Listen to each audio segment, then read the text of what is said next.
Assalamualaikum everyone, hope you all are fine. So today we are talking about the glycogenesis, the next cycle of our metabolism of carbohydrate. Glycogenesis is basically the synthesis of glycogen.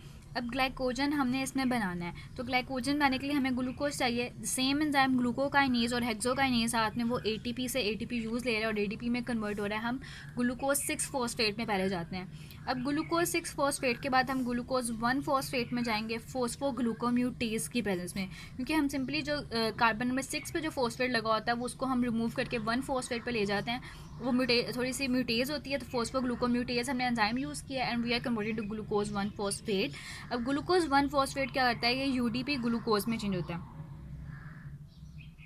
So glucose 1 phosphate से हम change होते हैं UDP glucose में. इसकी full form है uridine diphosphate glucose. अब इसमें जो एंजाइम यूज़ कर रहे हैं वो हम यूज़ कर रहे हैं यूडीपी ग्लूकोज फॉस्फोराइलेजेस, और साथ में हम क्या कर रहे हैं, जो यूटीपी है वहाँ से हमारे पास एक फॉस्फेट जो है वो रिमूव हो रहा है इसमें से, और हम चेंज हो रहे हैं यूडीपी ग्लूकोज में. अब ये जो यूडीपी ग्लूकोज है इसने दो एंजाइम यूज़ करने हैं, ग्लाइकोजन सिंथेज और ब्रांचिंग एंजाइम. ग्लाइकोज अब हमने सिंपली यहाँ पे हमने कोई एटीपी यूज़ नहीं किया तो हम सिंथेज का वर्ड यूज़ करें. अगर हम एटीपी यूज़ कर लेते then we use a synthetase. So यहाँ पे हमने यूज़ किया है ग्लाइकोजन सिंथेज और साथ में ब्रांचिंग एंजाइम. ये जो दो एंजाइम है इन दोनों की प्रेजेंस में हम यूडीपी ग्लूकोज को ग्लाइकोजन में कन्वर्ट कर देते हैं, और साथ में हमारे पास जो यूडीपी था वो रिमूव हो जाएगा. यहाँ से यूडीपी रिमूव होगा और हम कन्वर्ट हो जाएंगे ग्लाइकोजन. अब glycogen is basically a storage form of glucose, और जब भी हमारे पास ग्लूकोज एक्सेस में होता है तो हम उसको ग्लाइकोजन में कन्वर्ट कर लेते हैं. तो उससे कन्वर्जन का प्रोसेस किया और उसके प्रोसेस को नाम को हम कहते हैं ग्लाइकोजिनोसिस. उसके बाद हम ग्लाइकोजिनोलाइसिस की अगर हम बात कर लें, ग्लाइकोजिनोलाइसिस में हम क्या करते हैं, lysis basically breakdown of what, glycogen को अब हमने इससे ऑपोजिट चलना है. अब वहाँ पे अपने ग्लाइकोजन बनाया है, यहाँ भी हम ग्लाइकोजन को ब्रेक करके ग्लूकोज में कन्वर्ट करेंगे. अब सिंपली हमने वहाँ पे यूज़ किए थे जी ग्लाइकोजन सिंथेज और ब्रांचिंग एंजाइम. यहाँ पे हम यूज़ करें डी ब्रांचिंग एंजाइम साथ में फोस्फोराइलेजेस. अब इन दोनों की प्रेजेंस में क्या होगा कि हम ग्लूकोज 1 फॉस्फेट में कन्वर्ट हो जाएंगे. ग्लूकोज 1 फॉस्फेट जो है वो कन्वर्ट हो जाएगा ग्लूकोज 6 फॉस्फेट में. फोस्फोग्लूकोम्यूटेज सेम एंजाइम है जो ऊपर हमने बात की ग्लूकोज 6 फॉस्फेट में.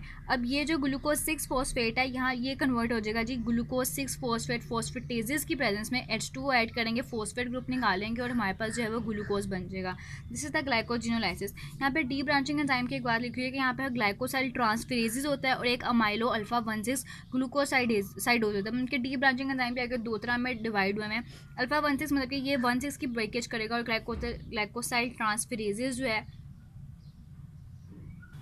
Okay. So it's all about the glycogenolysis. अगर हम इसके अब देख लें कि किस तरह इंक्रीज़ और डिक्रीज़ से ग्लाइकोजन बनेगा या टूटेगा, तो उसके लिए ये चीज़ है, जब भी हमारे पास इंसुलिन का लेवल बॉडी में बहुत बढ़ जाएगा ना, एज अ रिज़ल्ट जो है वो एएमपी एडिनोसिन मोनोफॉस्फेट जो है वो कम होगा.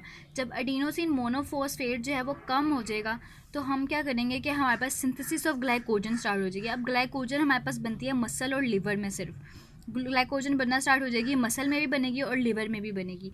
ये था इंसुलिन के बढ़ने से. अब हमारे पास ग्लूकागॉन बढ़ जाता है. अगर ग्लूकागॉन जो है जो पैनक्रियाटिक एंजाइम का अल्फ़ा सेल से निकलता है ग्लूकागॉन, अगर उसकी अमाउंट जो है वो बॉडी में ज़्यादा हो जाए तो एएमपी भी ज़्यादा होगा. और जब एएमपी ज़्यादा होगा तो हमारे पास डिग्रेडेशन होगी ग्लाइकोजन की, लेकिन सिर्फ और सिर्फ लिवर में होगी. क्योंकि हम जब भी हमारे पास बॉडी में जो है वो ग्लूकोज की ज़रूरत होती है तो हम मसल से कभी भी हमारे पास जो है वो ब्लड लेवल ऑफ ग्लूकोज नहीं रेगुलेट करते. हम करते हैं लिवर के ग्लाइकोजन को डिग्रेड कर.